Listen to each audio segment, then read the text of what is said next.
heavy. Ooh. Okay, there we go. Hello everyone, welcome to the video. Today is Monday and this is gonna be a week. It's gonna be the most productive week you've ever seen. That's putting too high of an expectation on it. It's just gonna be a week of me line editing my entire 200-page novel. To give you some context, if you're brand spanking new, because last video I gave you absolutely no context to literally anything.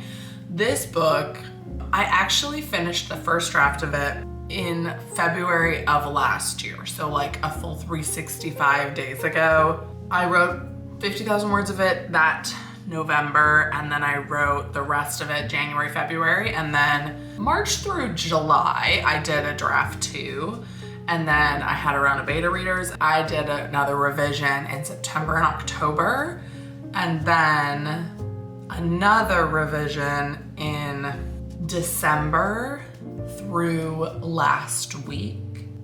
Is that enough drafts? I've gone through 2 rounds of beta readers. The first was really a dev edit. Developmental. I just like to abbreviate things to make myself seem official. I'd like to be querying this sometime in March, but that is really bold and ambitious, but I'm gonna stick to that goal. And that's all this week. I would like to line edit this entire book this week. I have line edited this book in other drafts before, so I would say 50% of it, it's gonna be really picky line edits. And the other 50% are newer scenes that just haven't been line edited as much. There's one specifically that is unreadable, truly. I think I can do it. I think I can. Tom's the train energy.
The prime concoction of imposter syndrome is line editing in the morning. My imposter syndrome is always worse in the morning. Actually, I don't know if that's true. I think it really depends on the part of the process that I'm in, truly. When I'm drafting, actually that's such a lie. I get imposter syndrome at every stage of the process because everybody does. It's just dumb. I'm horrible at grammar, A. B, horrible at spelling, pretty much. All of this is my weakest strength, so just fighting through. Let's get cooking or else I'll never do it.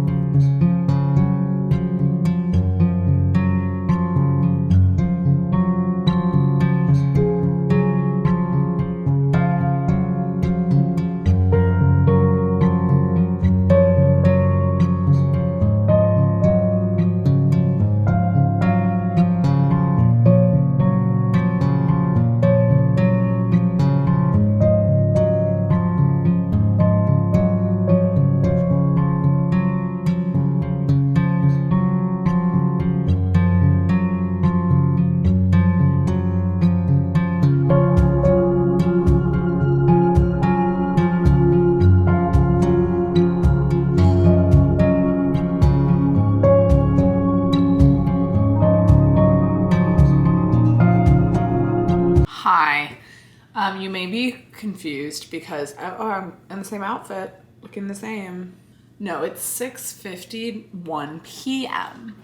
I think the last time I saw you was like 6:51 a.m., which is wild that it's been 12 hours. I've been wanting to walk more on my walking pad, and I haven't really done that since I moved. And I mean, I've been going to the gym and walking, but I kind of thought it was just because of the stage of the process that I was on, like dictating. Throwback to the NaNoWriMo days works super well with walking because I don't need to be like really looking at the screen. But I don't have a standing desk. Like I can't like type, you know? Thinking my counter in my kitchen is like bar height. So I moved my walking pad in here. I'm already getting sweaty and I haven't even started walking yet. That tells you where my endurance level is on.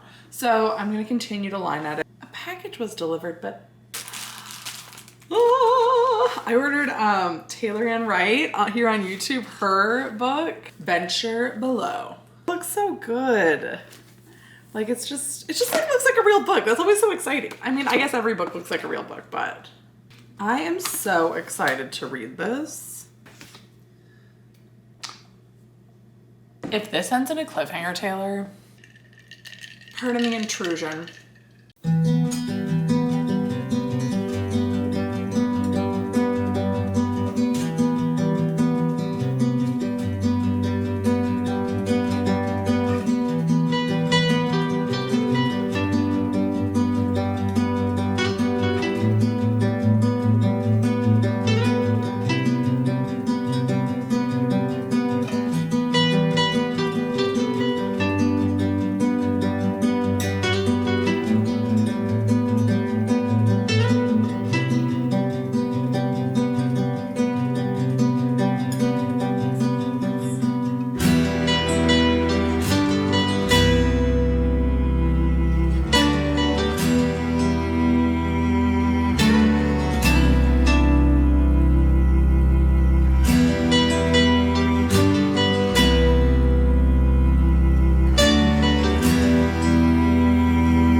In the morning, you're just gonna get my gross lamplight, okay?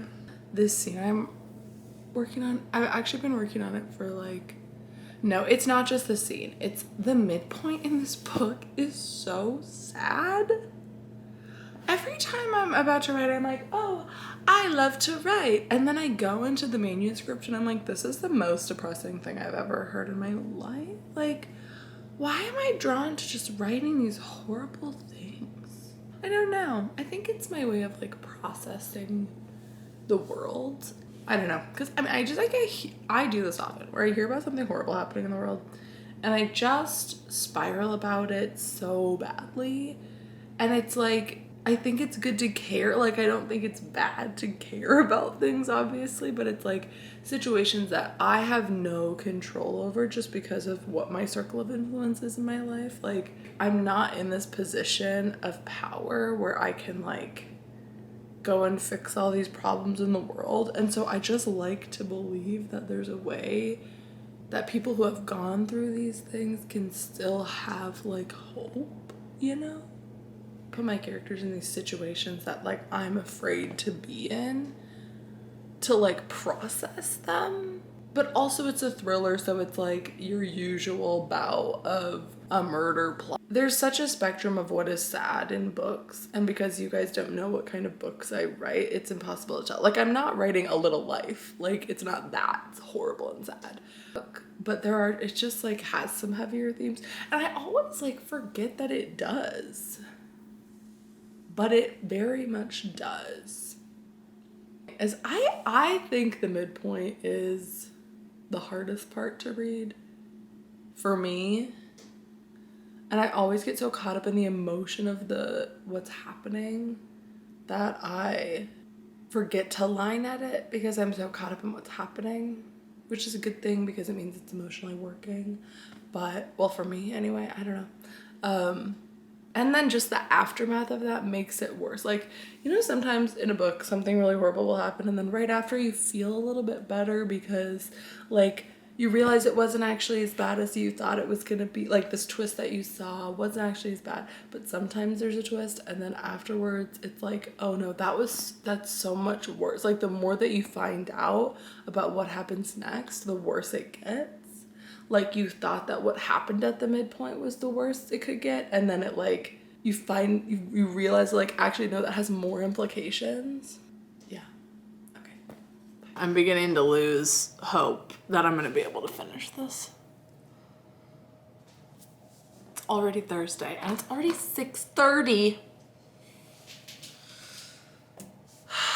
I am still in Act 2, Part 2. And I started with Act 2, Part 2. I don't know why I set myself this goal. Because I don't want to sloppily rush my way through this book. Like, I don't. But then I've been writing this book for so long. There's people who work on books for like years before they publish or query or whatever. But like, I've been editing this book in one way or another since last March. So that's great. But it doesn't actually matter how long or how many drafts or anything. It's just about what is actually on the page, and is what's actually on the page good? And good is so subjective. How do I know? These are just the general spirals of my life. It wouldn't be the worst thing in the world if I don't finish this line edit this week. Because I started it this week. Like, what are we doing? And I also have to remember that I'm starting at the midpoint and going to the end, which is good. But the last time I was in this document, the last time I did a line edit was before I sent it to beta readers in December. And I really line edited the first half really well. And then the second half, I was kind of like, meh, which is an error that I make, a mistake I make a lot. So maybe the first half will be cleaner, she says, not believing it to be true whatsoever, but that's fine.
kitchen. We're not cooking, we're chatting because I was having some feelings and thoughts, and instead of deciding to spiral about them for like 45 minutes, I thought I would face them and talk to you about them. So, let's be honest, I already did spiral for 45 minutes, okay? Okay, here's what happened, ready? It's always little things that start it for me, and I don't know what that's about. I was copy editing I'm line at whatever I'm doing to my book right now, and it's going well, it's going fine, it's fine. I'm bad at line editing, I'm realizing, line editing is not my strength because like I just am not good at having consistent things that I'm always looking for. I'm just like reading and I'm like, does that fit the vibe? But I'm always in such a different mood when I edit. Like this morning I was editing and I was like adding in some flavor text and like, ooh, spicing it up, because sometimes I'm so worried about, is it tonally good? And sometimes I'm so worried about the mix between dialogue, tone, inner thought, action, and all of these things are good. I'm just not very organized in this edit, but objectively, I think it's going fine. This is really not what I've even been spiraling about, but let me do it anyway.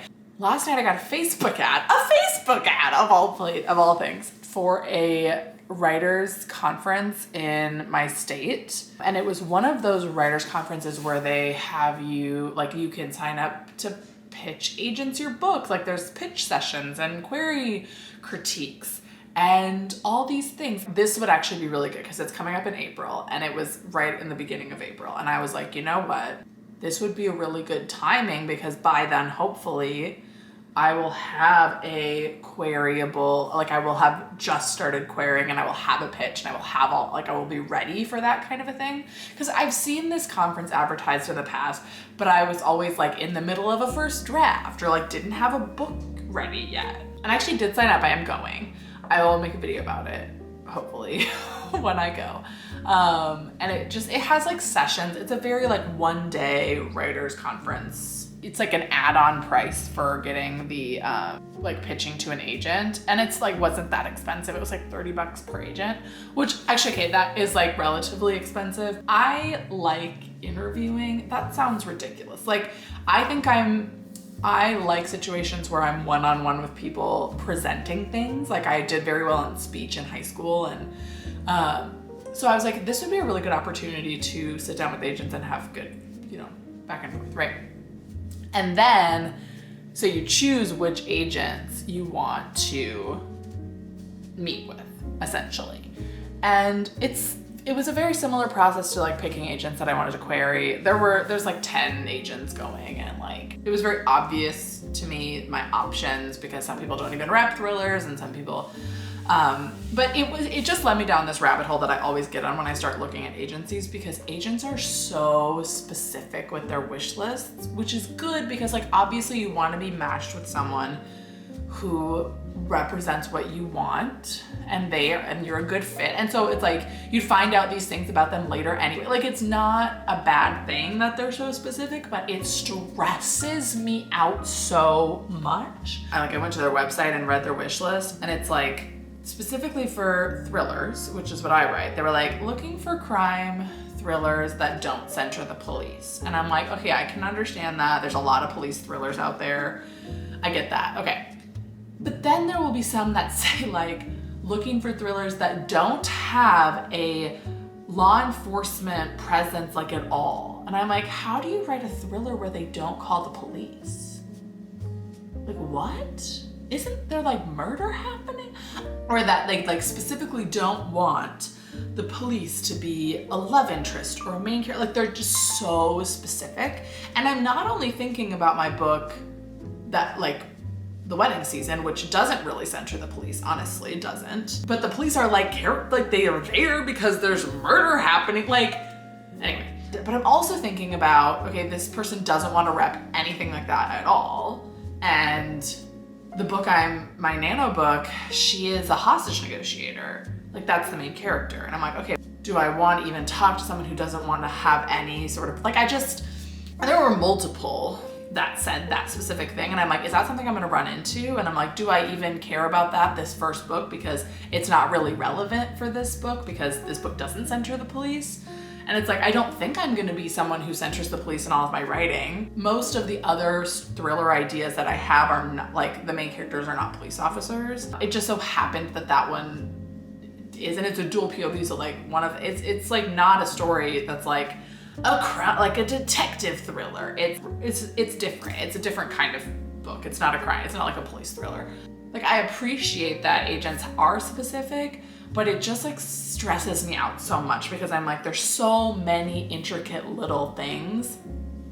It goes from, this is always how it goes. It goes from this little spiral into this big giant spiral about like, agents are gonna be too specific to ever want me, right? Or like that it's when you face that number again of the like whatever 0.001% of people get it. Like, I just get really discouraged sometimes looking at agent profiles, because while the aim is to be specific, which is good, it can also just like limit your options so much. Because if I'm gonna be with you for a career, you mean like nothing I ever write can have any of these very, very specific, I don't know. And I know that like we shouldn't be taking these pages as law, but it's also, I don't know, it's just kind of mind-bending and just reminds me of, I just got that like icky feeling in my chest again of like, is this ever gonna happen? Like, is it really feasible?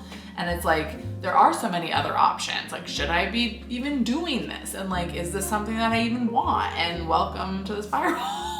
I don't know, it's just, I forgot how disheartening it is to research for querying. We're not even talking about getting into the querying, getting into the rejection yet.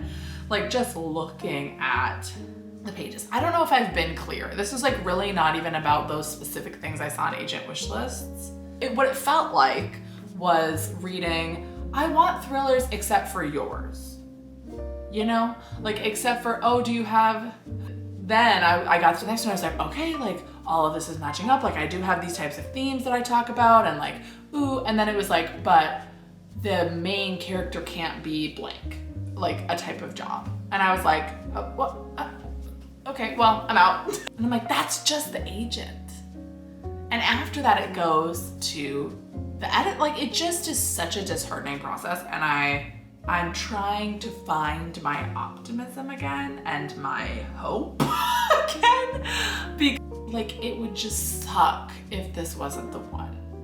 If I go through this whole process again and it is just not this one either. But the reality is that is probably what will happen. Because Meredith Phillips said this in my comment section once, and I just still come back to it. It's like, I have confidence in me being able to do it, that one day this will happen. But I just don't know if this is the right book at the right time. One of them, I thought this was funny. Not interested in thrillers where the female protagonist gets gaslit. And I'm like, what? Like, that is so specific. And I know what type of thriller they're referring to. Like, they're referring to the, like those domestic thrillers where it's like a couple. Everybody knows a couple like John and Jane. You know, like those kind of books where it's like the woman gets gaslit into this whole relationship and then he turns out to be a psychopath. I know that that is a subgenre of thriller. But to say that you don't want a book where a woman gets gaslit at all, in a thriller, you want everybody to just tell the truth all the time. I know that that's not what gaslighting is. I know that gaslighting has a much more specific definition. But people also have different definitions of what that word is. And I'm like, okay, well, not really, but I don't know. I think I just don't even know how to say this. It's just like, I think that because there are so many querying writers, that literary agents can be so picky and specific, which I think is okay and fine, and everybody can have preferences. Obviously, if you're gonna work with someone, you're gonna wanna connect with their work. But it's just very disheartening to know and just like see these reminders that you really are just another like cog in the machine. Input into this giant system that's looking for something so specific, and it only is able to get that specificity because it feeds off of these dreams of all of these people.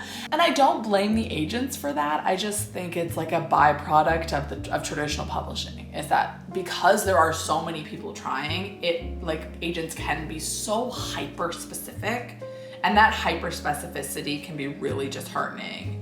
I don't want to leave you with that. I just really have been struggling with that today ever since diving into that. And then I ended up on a bunch of different agency websites. And then I was trying to write my pitch day, because of course, when you sign up for something where you're going to be pitching agents, I then pitched to the mirror for 45 minutes. Like, this is just the part of the process that sucks so much, and that I wish I could get through faster. But if I do that, then I will rush. You know, I just am feeling a lot of feelings. It makes it hard to line edit, because then it's like every time I go in, that's all I'm thinking about is all of these specific wants. And so I just need to let that go and need to accept that that's what it is. And if this is what I want to go for, I can't try to like go and change this system right now. Like, that's not the kind of power that I have. And I don't even know how I would solve it, honestly. So I'm just gonna continue to work and continue to like write what I need to write and trust that it will all work out. And also, I don't know if it's even good at all. It's probably garbage. So that's where I'm gonna leave you. I'm gonna stop making plans and I'm gonna start just writing. So yes, thank you for spiraling with me. I do feel a little better, but mostly I'm still stressed. Okay, let's go back to writing.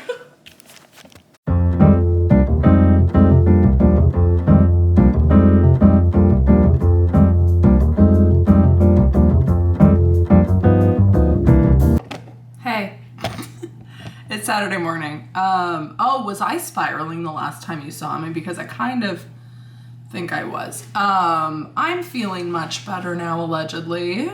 I think the problem is I'm not confident with this book right now.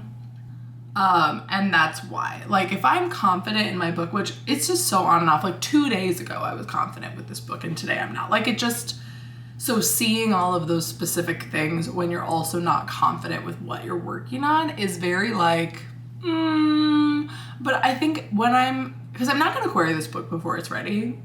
Even if March comes and goes, I'm not going to query it until it's done. Because that would be silly.